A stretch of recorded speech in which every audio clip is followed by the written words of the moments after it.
We are now in the book of Lamentation. So we will study the book of Lamentation. Pinamagatan po natin ito, Hope in the Midst of Grief. No? Hoping that after we read the book of Lamentation, we will have a better understanding of the book, and eventually through this we'll be able to rightly dividing the word of truth. Ano po? Okay, sige po natin. So introduction. Well, the book of Lamentations is a poetic expression of grief. So, kailangan maintindihan po natin na ang style ng writing na ito, hindi ito kwento, hindi rin ito prophetic, kundi ito po ay poetic, no? Poetic. So, ang ginamit po na paraan dito ay parang, kumbaga sasabihin natin, parang patula. Nakuha nyo. Bakit kaya poetry? Well, because this book actually expresses a lot of emotions, deep emotion when it comes to there's grief and suffering. Nakuha nyo? So, it was written 586 BC after the destruction of Jerusalem. Meaning to say, nung ang Jerusalem ay nakub na ni King Nebuchadnezzar, eventually, as the author, Jeremiah, was observing what's happening in the whole city of Jerusalem, he started to pen this down, inspired by the Holy Spirit. Now, this book is very unique, and actually, it addresses the voice of, it is actually in the voice of sorrow, pain, and repentance for God's people. During that time, they were mourning, no? Why? Because the city, the temple, and all of the people living in Jerusalem were actually devastated because of the punishment that was given to them through Nebuchadnezzar. Well, itong librong to, traditionally, ito ay ina-attribute, meaning to say, ang kinikilalang author o sumulat nito ay si Jeremiah. Nakuha niyo po. The book shows that suffering does not silence faith. So, dito pinapakita na sa buong Lamentation, although you will read a lot of sufferings, pero yung sufferings daw, hindi naman ito pinipigilan na magpahayag ng pananampalataya. Eventually, you will find out that this lamentation are actually pointing out to the enduring hope of declaring God's mercy. Nakuha nyo? And actually, at the center of this book, you will see the hope, no? Yung chapter 3 verse 22 to 23. Yung pinaka-sentro ng libro. And it was actually the hope that the people of God has, and that is coming from God Himself. So, yun ang introduction natin. So, anong objective natin? Ano ang plano? Anong gusto nating ma-attain by studying this one? Basically, we would like to understand the historical background and the purpose of Lamentation. Eventually, we will explain the major themes. Ano yung mga tema na makikita natin dito? The themes of grief, judgment, repentance, and hope. Number 3, our objective is to appreciate that biblical lament is not necessarily bad, but rather this is a faithful response to suffering. Kasi suffering is true. That's very true. And every one of us are actually experiencing that. And to lament does not necessarily mean you are abandoning faith, no? No. But rather, you can actually worship even in the midst of your lamentation. Or sa Tagalog yan, panaghoy. Number 4, we would like to apply the message of lamentation to our personal life and our ministries. Nakuha nyo, yung mga prinsipyong matutunan natin. So, pag-usapan muna natin yung background ng Lamentations. First and foremost, yung authorship o kung sino yung sumulat nito o gumawa. As I said a while ago, traditionally, this book is attributed to Jeremiah the prophet. And this was written around 586 BC after the destruction of Jerusalem. Ang historical setting nito, ang Jerusalem, na-destroy na siya. Jerusalem was destroyed by Babylon through the kingship or leadership of King Nebuchadnezzar, and the temple were actually burned down. At lahat ng mga treasures doon sa loob ng temple, lahat ng ginto doon, lahat ng even yung mga utensils that's been used to worship God, lahat yun, kinuha yun at dinala yun sa Babylon. Okay? So, people are killed. Not only that, the royal families are exiled. At ang iniwan lang actually sa Jerusalem ay yung mga mahihina, yung mga mahihirap, yung mga matanda, kabata, mga babae. Seemingly, they were left with people who are hopeless. Nakuha nyo? Lamentation actually records the cries of God's people in deep suffering. So, yan ang makikita natin dito. dito. Yung lamentation, yan ang sulat na kung saan makikita natin na yung mga anak ng Diyos, yung mga tao ng Diyos, nasa pinakamalalim na sakit ng kanilang buhay. In fact, you will read that in chapter 1 verse 1. Ayun agad ang entrada ni Jeremiah. Sabi niya, how lonely. Grabe, sa pasimulang salita pa lang sinabi niya na, how lonely. Sabi, napakalungkot. Sabi niya, how lonely sits the city that was full of people. So, number 3 background is the purpose of the book. Ano bang purpose ng book? Bakit ito sinulat? Well, basically, the book was written to express the grief and sorrow over sin and judgment. Para ipahayag yung pighati, yung sakit, yung ngit-ngit na naranasan nila dahil sa kasalanan at saka sa parusa ng Panginoong Diyos. This book also was written to call the people of God to repent. And this book also was written affirming God's justice and holiness. Sinasabi dito na sa buong libro, kaya ito nangyari sa kanila because of God's holiness and justice. Justice kasi ang ibig sabihin niyan sin has to be punished. And number 4, this book actually is written so that suffering people will be point back to God where they can get a hope. Tama nyo? Tayo, very ano yan sa atin, very true, no? Ang ilan sa atin dito marahil nakakaranas ng mga sakit, ibang-iba.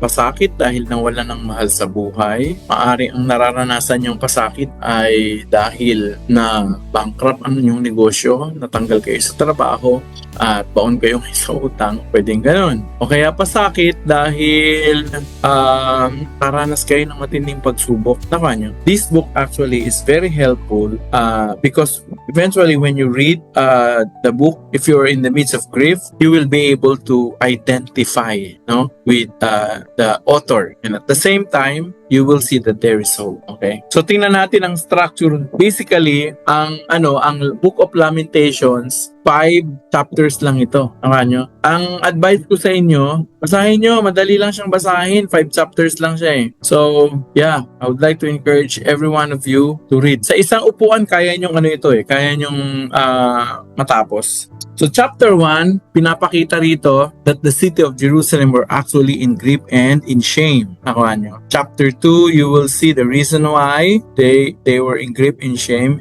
That's because of God's righteous anger. So yung galit ng Diyos, no?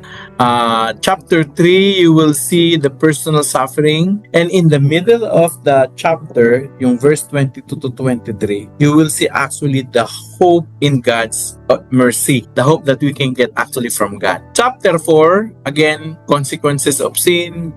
Pinag-uusapan dyan o sinasabi dyan sa tula kung papaano yung kasalanan ang naging dahilan bakit nakaranas sila ng katakot-takot na kahirapan. At sa Lamentation chapter 5, this is a prayer for restoration. So seemingly si Jeremiah was praying to the Lord to restore His people. Kung mapapansin nyo po, 5 yan, di ba? Ano ang center chapter ng Book of Lamentation? Babalikan nyo, ang pinaka-sentro po, chapter 3, no? Yan ang pinaka-sentro. Tapos sa chapter 3 po, sa chapter 3, makikita nyo din yung pinaka-sentro ng buong chapter, from chapter 1 to the end. At ang pinaka-sentro niyan, makikita nyo yung verse 21 and verse 23. Naka nyo? Mas ma-appreciate nyo yan actually, maya-maya. Now, most chapters are written as acrostic poems, showing order and discipline even in pain. Alam nyo, sa original text, hindi natin makikita sa English text, sa translation. Pero sa original text, ang bawat letra, beginning chapter 1, ay nagsisimula siya sa letter A. Letter A, tapos letter B, letter C. Yung buong alphabet ng Hebrew alphabet actually ginamit niya. Tapos ganun din, from chapter 5 pabalik, ganun din. Basically chapter 4.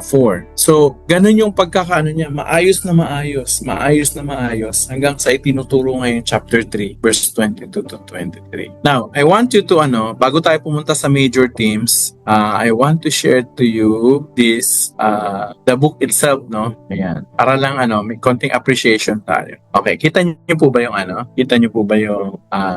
ayan, basahin ko po. Chapter 1, verse 1, sabi rito, how lonely sits the city that was full of people, how like a shadow is she who was great among the nations, the princess among the provinces. He has become a slave.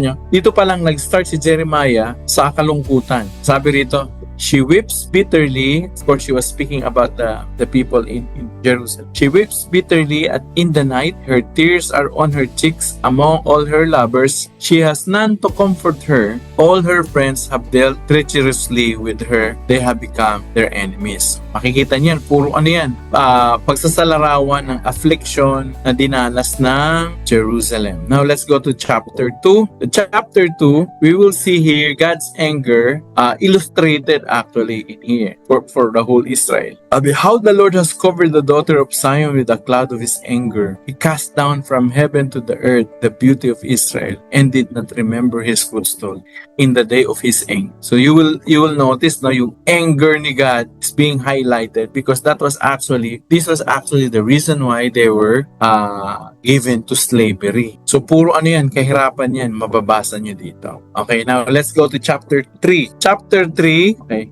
Ang buong chapter ay binubuo ng 66 verses.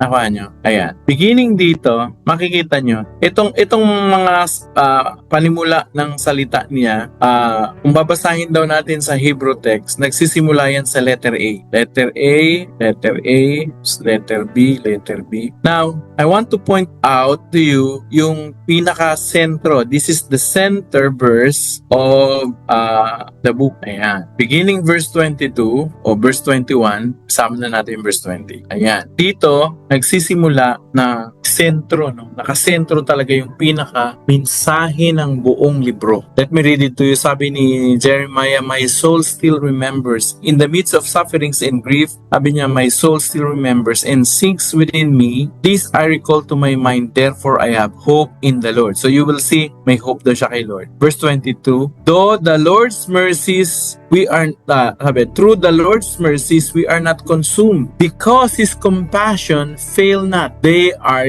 new every morning. Great is your faithfulness. The Lord is my portion, says my soul, therefore I hope in him. So you will read again the word I hope in him. Ayan, di ba? So the Lord is good for those who wait for him. To the soul who seeks him, it is good that one should hope. You will read again the word hope. So this is the central theme actually. And wait quietly for the salvation of the Lord, for the salvation of the Lord. So, eto, after reading these verses, babalik na naman siya. Sinasabi na naman yung hirap na naranasan nila. Tingnan mo. Let him sit alone and keep silent because God has laid it on him. Let him put his mouth in the dust. There may yet be hope. Let him give his cheek to the one who strikes him and be full of reproach. For the Lord will not cast off forever. Though he causes grief, yet he will show compassion according to the multitudes of his mercy. For he does not afflict willingly. So you will see again the picture of suffering that's happening. Hanggang ano yan? Hanggang chapter 4 and chapter 5. Now, ang pinakamaganda nito, yung chapter 5, this is a prayer actually of restoration. You, O Lord, remain, chapter 5 verse 19.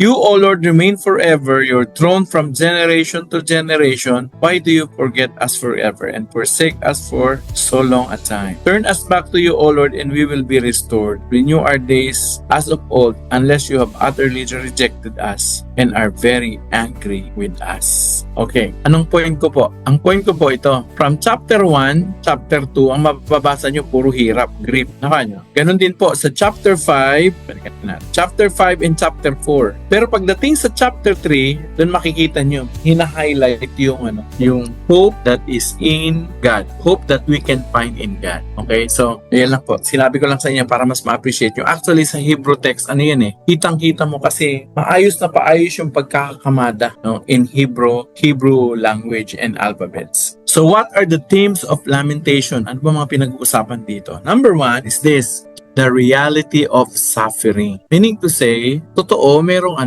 paghihirap. Ano bang ibig sabihin niyan? God's people, listen to this, God's people are not immune to pain. Hindi ibig sabihin Kristiyano ka, hindi ka na makakaranas ng kalungkutan, sakit, hirap, sama ng loob. No. Hindi tayo immune sa grief, sa pain. We are still on this earth. We're still human. So listen to this, it's okay to feel the pain. Tama nyo? And it's okay to say, I am suffering. Okay lang, okay aminin na nahihirapan ako dito, nasaktan ako, nakaranas ako ng kapaitan sa aking buhay. And I tell you, faith does not cancel grief. Hindi ibig sabihin na nalulungkot ang isang tao, wala na siyang pananampalataya. Hindi. Katulad ni Jeremiah, he was in deep grief and pain. Pero it does not necessarily mean na wala siyang pananampalataya. Actually, ang lamentation was an expression of what's happening. Pinahayag niya yung kanyang naranasan during the time of God's judgment to the people of Israel. So, nyo, let me read Lamentation chapter 1 verse 12. I-highlight natin. Chapter 12, tingnan nyo. Sabi rito, is it nothing to you, all who you pass by? Behold and see if there's any sorrow like my sorrow, which has been brought on me, which the Lord has inflicted in the day of his first anger. In-acknowledge niya, In-acknowledge niya, he was suffering, he was in pain. So, anong teaching point natin dito? Listen to this. It is biblical to grieve and cry out to God. May mga Christians akong naringgan ng ganito namatayan. Siyempre, pag namatayan ka, malulungkot ka. Kasi panahon ng kalungkutan yun, di ba? May narigban naman ako, dapat magsaya ka. Huwag ka malungkot kasi Christian ka. Yung bang, hey, hello, teka muna. I know that I am Christian, pero hindi ibig sabihin na wala na akong karapatang malungkot o magdalamhati sa gitna ng pagdadalamhati. Nakuha nyo? In fact, listen to this. In fact, kapag nagigrib ang isang tao dahil namatayan siya, dapat i-allow natin yung tao na magluksa talaga siya. May panahon talaga ng pagluluksa. And it's okay. It's okay po na mag-grieve. Nakuha nyo? One time, meron akong katrabaho. Christian to actually. Nung namatay ang asawa niya dahil sa heart attack, nasa panahon siya ng grief. So, ang sabi namin sa kanya, magpahinga ka muna sa trabaho, huwag ka na munang pumasok para may panahon ka na mag-heal. And healing actually comes when you grieve, pag ikaw ay nagdalamhati. Natural yun mga kapatid. Natural yung umiyak, lalo na pag matayan ka ng mahal sa buhay, nawalan ka ng kung ano man, sunugan ka, walan ka ng halagang bagay sa iyong buhay, lalo ng mga mahal sa buhay. I tell you, it's okay to grieve. So, ang ginawa nung katrabaho namin, 2 araw, umabsent siya nung panahon na lamay ng kanyang asawa. After nun, nung mailimbig na yung asawa niya, pumasok na siya ulit. Sabi niya, papasok na ako para malibang-libang ako. Actually, sabi namin sa kanya, hindi, huwag ka munang magtrabaho. Mag-grieve ka muna. Meaning to say, pagdaanan mo muna yon up until to the point na pag nagdalamhati ka na, then eventually, you are now ready to face another chapter of your life. Mga kapatid, it's okay. It's biblical to grieve and cry. And even cry out to God. Okay lang yun. Meron kang mga reklamo sa buhay dahil sabihin mo sa kanya. Alam niyo, ang Book of Psalms is actually a book of expressing yourself to God. And most of the time, I find my emotion very true to the Book of Psalms. Yung para bang may mga bagay ako hindi ma-express, pero pag binasa ko yung Book of Psalms, parang nakaka-relate ako. So Lamentations actually is with the same theme. This book is actually the book that discusses the reality of suffering. Totoo, may paghihirap. Nyo? Yan. Okay. Pangalawa, this book also talks about the righteousness and judgment of God. So, God's righteous judgment. Alam nyo, dito sa book na ito, sinasabi that suffering is actually directly connected to sin and disobedience. If there is suffering, most likely, the person has sin or did something that is disobeyed God. Di ba? Totoo naman yan. Yung mga suffering natin, minsan tayo rin may kagagawan Di ba? Meron tayong sinuway, hindi tayo nakinig, sinabihan tayo ni God, pero tinuloy-tuloy pa rin natin. Up to the point na, okay, sabi ni God, kailangan na kitang paluin, pinalo tayo. Suffering is connected actually to sin and disobedience. Not all the time. Kasi, halimbawa, yung suffering na nangyari kay Job, di naman yung dahil nagkasala siya, di ba? Pero most of the time, our suffering is really connected to what we did in the past. So, tanungin natin, ba't tayo nagsasuffer ngayon? Ano yung mga kasalanan na dapat nating isuko sa Panginoong Diyos at ihingi ng tawad? Unless, otherwise, katulad ka ni Job, matuwid ka, hindi ka nagkakasala o nagkakamali. Pangalawa, we will read that God is just in His discipline. In fact, sabi sa Bible, kung tayo ay mahal ng Panginoong Diyos. Bilang Ama, didisiplinahin niya tayo, lalo na kapag tayo ay masuwayin sa kanyang mga sinasabi. So, ang teaching point ito, God disciplines. But when He disciplines, this is not to destroy us, but to correct us. Para ano tayo? Ituwid. And sometimes, God uses difficult times in our lives. Alam niyo kung bakit? Kasi mas natatandaan natin yung yung difficult times.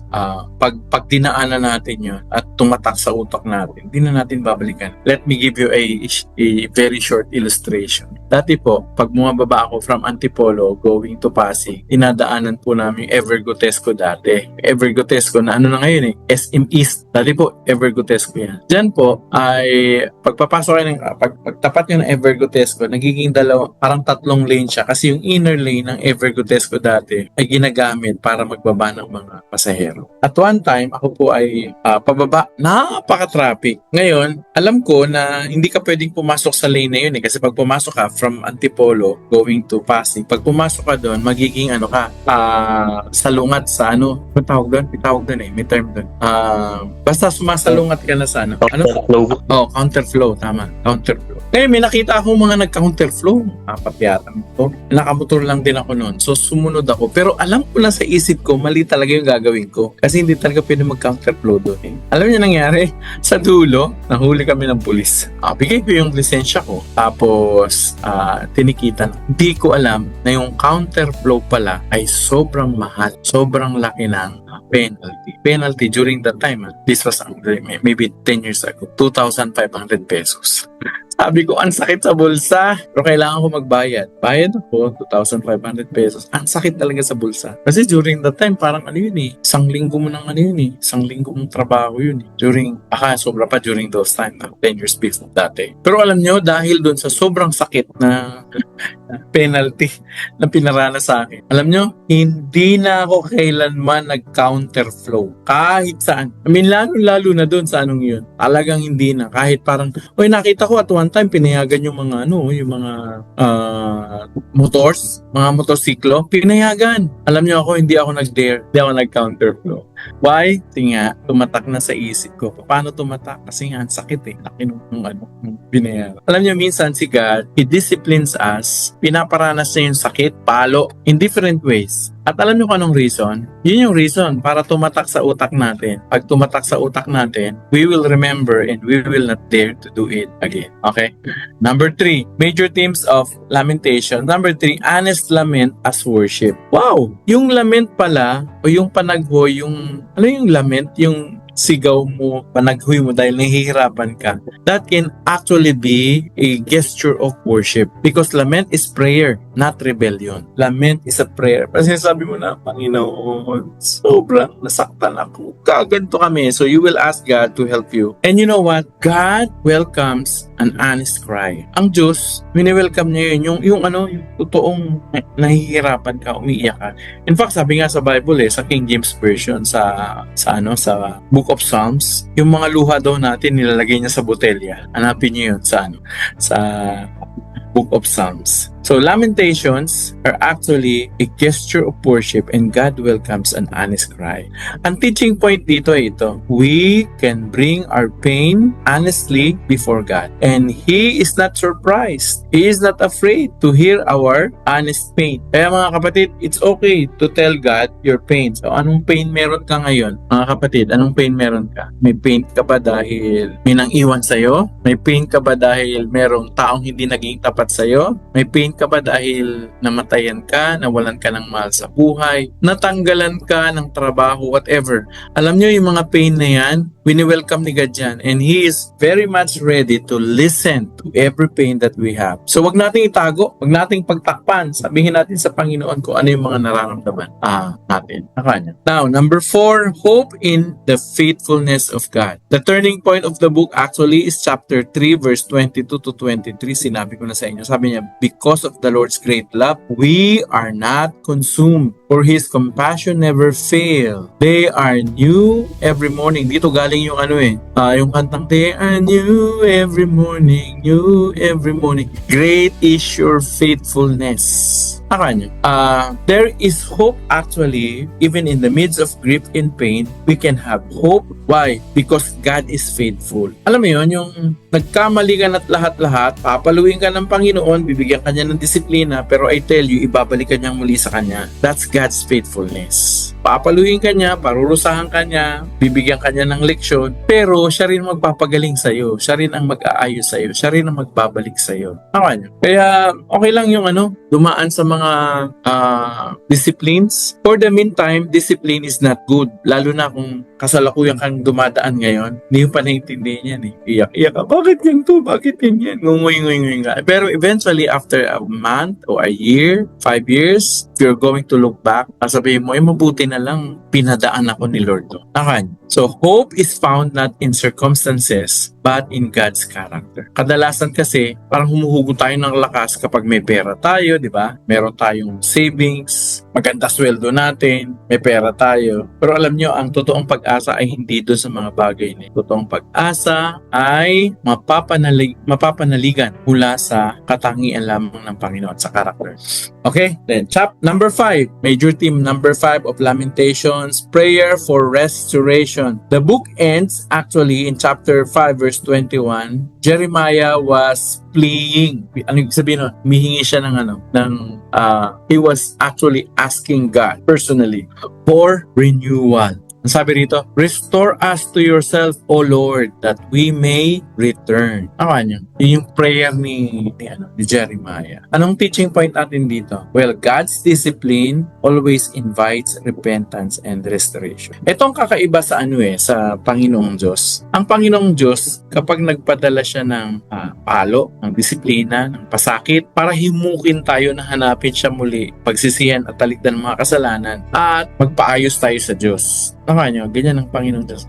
Ang demonyo iba. Ang demonyo pag nagpadala siya ng suffering, ang intention niya hindi mabalik sa Diyos, kundi ang intention niya is to destroy us. Very, very much different from the discipline that God gives us. Because God's discipline actually invites us to come back to Him and get restoration. Nakuha nyo? So, prayer of restoration. So, what's the best thing to do if you're in the midst of discipline or if you're in the midst of grief and pain? Just pray. Pray the prayer of restoration. Lord, nagkamali kami. Lord, naging matigas talagang ulo ko, Panginoon. Lord, hindi ako nakinig sa inyo. Panginoon, masakit na. Aray na.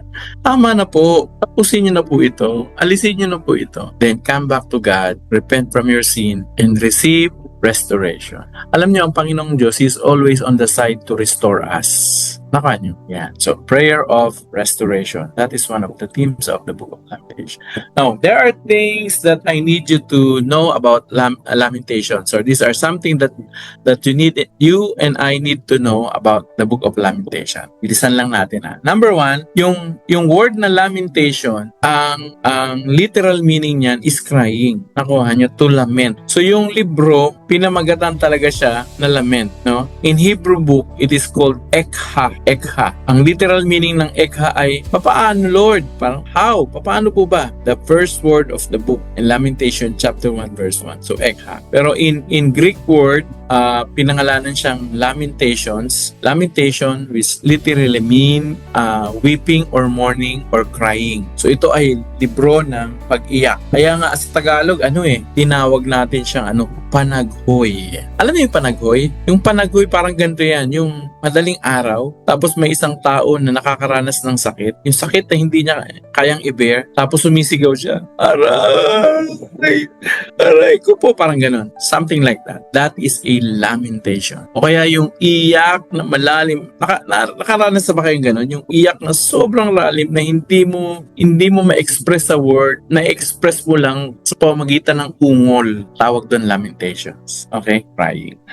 So, ang Lamentation, or basically written 586 BC, following the destruction of Jerusalem and the temple by the Babylonians. So, it has 5 chapters. And bakit daw 5 chapters? Kasi parang yung mga Hebreo daw, pag nagpo-funeral sila, normally yung kanta 5 chapters. So Lamentation has 5 chapters resembling 5 funeral dirges or songs of mourning. Alam niyo yung songs of mourning, yung kanta ng namatayan, tawag yata sa Pilipinas yan, punebre.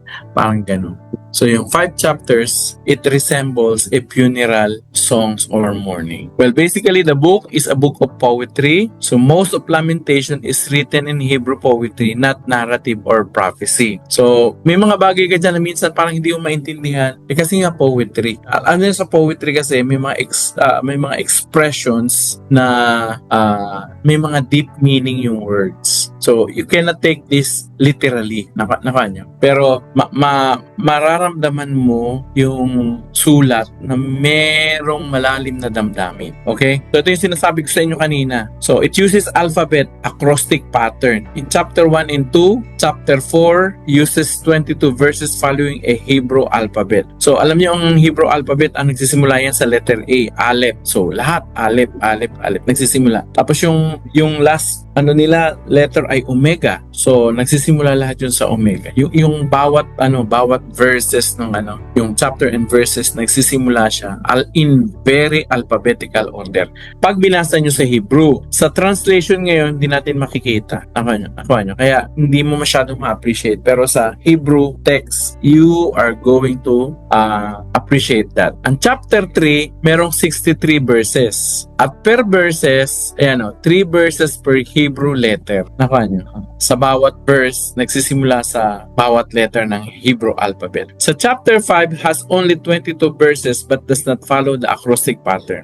Ito lang yung sa buong libro, yung chapter 5 lang ang hindi naka-pattern sa alphabetical acrostic pattern. Ano daw pinapakita sa atin ito? Well, this shows order and discipline even in chaos and grief. Grabe, inaayos pa rin ni Jeremiah, maayos ang pagkakakamada niya kahit nasa gitna siya ng kalungkutan at sakit ng buhay. So, the Book of Lamentations also is considered the saddest book, ang pinakamalungkot na libro sa buong Biblia. Yet, with great or greatest hope written. It is considered one of the saddest book in the Bible, yet it contains one of the most hopeful verses. Ano sabi doon sa Lamentations 3:23? Sabi doon, Lord, great is your faithfulness. They are new every morning.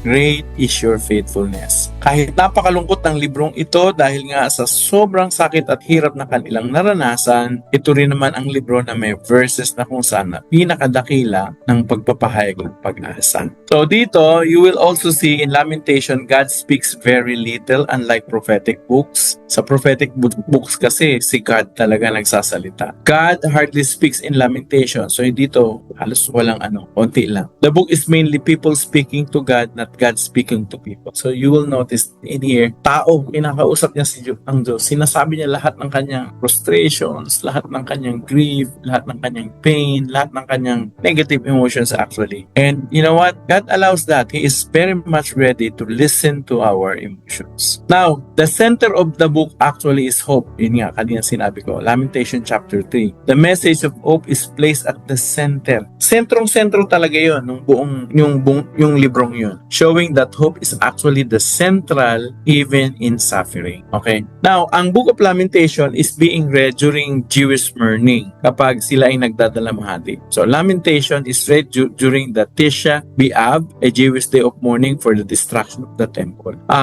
Hanggang ngayon, kino-commemorate pa rin nila yun. At pag kino-commemorate yung inaalala nila yung destruction ng temple, binabasa nila yung buong chapter 1 hanggang 5.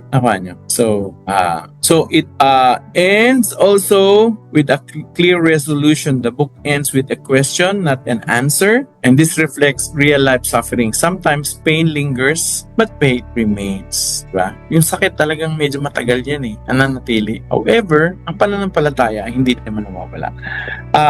Lamentation teaches that lament is faith, not weakness. The book shows that crying out to God is an act of faith, not rebellion. Right? Yung ikaw pala ay magpahayag ng yung damdamin na nahihirapan, it's okay. It's not actually a sign of weakness, but actually this is element of faith. Meaning to say you are looking for relief, and relief can only be taken or received from God Himself. So this is one of the least quoted books but most relatable. Aside from Lamentations chapter 3 verse 22 to 23, the book is rarely quoted yet deeply relatable to human suffering. Bihira kayong makakita ng quotations na galing sa Lamentations. Pwera lang doon sa chapter 3 verse 22 to 23. Kasi I think this is one of the famous verses in the whole Bible. Pero other verses from the book of Lamentations, wala akong masyado nakikitang mga quotations. Okay? This is also, Lamentation is actually a bridge between judgment and hope. Bakit? Kasi ang Lamentations ay nasa gitna ng Jeremiah and Ezekiel. Yung pagkakaayos niya, di ba? Jeremiah, Lamentation, Ezekiel. Ang Jeremiah na pag-aralan natin last week is about judgment of God, di ba? Yung buong libro, sinasabi ng Jeremiah yung judgment na naranasan ng mga taga-Juda, right? Ngayon, ang book of Ezekiel naman po is actually a book of hope kasi dito may restoration na. Tama nyo? So, judgment, Jeremiah, tapos Ezekiel is a book of hope. But in between judgment and hope, yun yung Lamentation. Lamentation actually is what? The bridge from judgment to restoration. So what does it tell us? Alam nyo, kailangan talaga dumaan talaga tayo sa lament. Yung pain. Actually, we can only appreciate. We can only appreciate restoration if you have gone through lamentation. Tama nyo? Judgment plus lamentation. Pag-iyak, panaghoy. Then after that, restoration naman. And this time, during the restoration, they are going to appreciate what they have gone through. So that's lamentation. So, how are we going to apply this into our lives as lay leaders? As you and me, our leaders of the church, may tatlong bagay: personal life, ministry, and church. Number one, listen to this. Learn to lament instead of suppressing your pain. Tagalogin natin. Matuto tayo na umiyak, malungkot, managhoy kapag tayo ay nasa panahon ng pagdurusa kesa sa nagpapanggap tayo na okay tayo. O kaya, nagpapanggap tayo na okay na pero hindi. Nagpapanggap na parang walang problema. Mga kapatid, mas okay na aminin natin na tayo nasasaktan, naghihirap, nagdadalamhati, nalulungkot, mas okay yun na aminin natin yun kesa naman pagtakpan mo po ng pagtakpan. Yung nalulungkot ka, ang gagawin mo pag nalulungkot ka, tatakpan mo ng mga bagay na magpapasaya sa'yo. Kaya yung iba pupunta sa sa alcohol, sa vices, pupunta sa diversions, nagpupunta sa mga maling relationship because they are suppressing pain. No? Once you start suppressing your pain, you're actually escalating the problem. Number two, trust God even when answers are unclear. Nyo? May moments na na minsan si God silent o kaya si God wala siyang direktang sagot agad o wala siyang solusyon doon sa nararanasan mo ngayon na pain. Yung wala kang makita, paano bang gagawin ko? Parang wala na talaga. Even in the midst of that, parang wala kang makitang solusyon, wala kang takbuhan, parang silent si God. What you and I need to do actually at this moment is to still trust God. Manampalataya tayo, maniwala tayo na ang Diyos mabuti siya kahit sa gitna ng ating mga dalamhati, sakit at pagsubok. Magtiwala tayo, mas mabuti siya sa atin at alam niyang ginagawa niya para sa atin. So trust God even when answers are unclear and if you are going through pain, still trust God. Number two, in the ministry. Sa ministry naman ito, help hurting people express grief biblically. Alam nyo, kapag may mga taong nasasaktan, nagdadalamhati, nabibigatan sa buhay, huwag nyong anuhin, huwag nyo sabihin na, ay okay lang yan sis, no, wag. Hindi nga okay, umiiyak nga eh. Do not tell the person that it's okay. It's not okay. Naka nyo? And it's okay not to be okay. Why? Because actually, in the moments where we are not okay and we agree that that we're not okay, that's the time that we're actually looking for a right solution. And I tell you, God is very much willing to help us in that moment. So, halimbawa, meron kang kapatid o meron kang ka-D-group kasama sa church, nalulungkot. Kasi parang yun nga, halimbawa, nasunugan ng bahay, namatayan, umiiyak siya. Huwag nyo isuppress, huwag sabihin na, huwag kang umiyak, okay lang yan. Huwag ganun. Allow them to express their grief. Allow them to express their feeling. Why? Because that's actually expressing our grief, expressing our feeling are actually the first steps to healing. Tama nyo? Mas sinosuppress kasi yung damdamin, mas matagal yung healing. Avoid shallow comfort but offer faithful presence. Instead na sabihin natin na ay okay lang yan, huwag kang umiyak, babalik lang din yan. Magiging maayos ang lahat. Wag. Imbis na ganon, mas mabuti pa, yung presence mo na lang. Doon ka lang kasama niya. Kung kailangan niya ng yakap, yakapin mo. Kung kailangan niya ng akbay, o ano man, no? Na pwede. Ay alam niyo, pag pupunta ako sa funeral, tinitingnan ko yung namatayan. Wala akong sinasabing ay okay lang po yan. Nakay God naman siya. Oo nga, nakay God. Diba, mananampalataya talaga yung namatay. Totoo nga yung sinasabi mo. Kaya lang, nalulungkot siya ngayon. So, huwag mo sabihin okay siya. Kasi hindi naman siya talaga okay. Tama niyo? Ang pinakamaganda, just be present. Just be there. Tapos kung kailangan niya ng kausap, kausapin mo siya. In fact, mas maganda nga facilitate mo siya. Tanungin mo, anong nararamdaman mo ngayon? Anong iniisip mo ngayon? And just allow the person to speak his grief or his pain. Eventually, pag pahayag niya na yan, yung healing starts. Sa church naman, paano approach natin? Sa church, let us teach that suffering and faith can coexist. Yung taong nahihirapan, di naman ibig sabihin na mawalan siya ng pananampalataya. They can coexist. Emphasize hope rooted in God's mercy. Mas maganda pag nagmi-minister tayo sa church, sa mga kaibigan natin, kakilala sa D-groups natin. Pag nasa gitna sila ng kanilang pain or grief, point them to Jesus. Point them to God's faithfulness. Nakaka nyo? In that way, we will be able to effectively minister to them. Okay, so that's the book of Lamentations. Okay? May questions ako dito, dalawa actually set ito. Ang unang questions, pwede nyo pong capture o picturean nyo na po. Ang unang tanong, the book of Lamentation shows people who are hurting but still talking to God. How does this help you see that grief and pain can go together? Can you share a moment when you found it hard to trust God because of pain or loss? Meron ba? Okay lang yun. It's okay. Share nyo. Lamentation talks about God's discipline but also His heart. So what do this chapter teach you about who God is and how might this change the way you respond when you face hardship and correction? This is the second page of the questions. Paki-screenshot. The people in Lamentations are very honest with God about how they feel. Why do they think being honest with God in prayer is important? Bakit sa palagay nyo, being honest of what we feel is important?